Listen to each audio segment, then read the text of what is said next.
Kami Pemuda Batak Bersatu, pimpinan cabang Kecamatan Medan Amplas, telah selesai mengantarkan almarhum Bapak S. Yagian.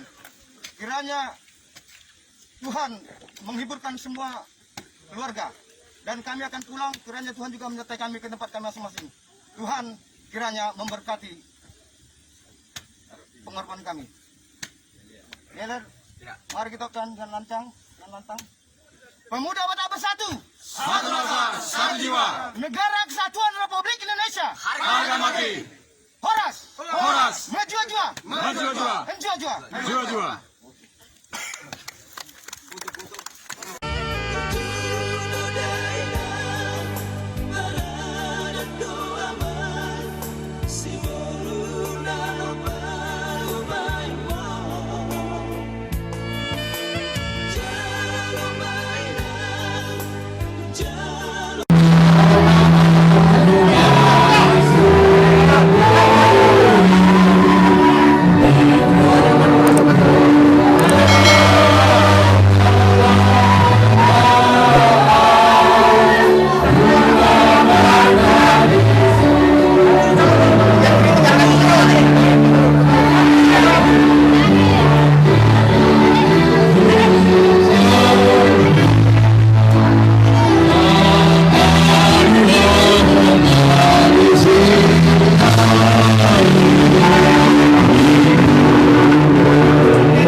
Pemuda Batak Bersatu di depan nanti.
Gabi ya.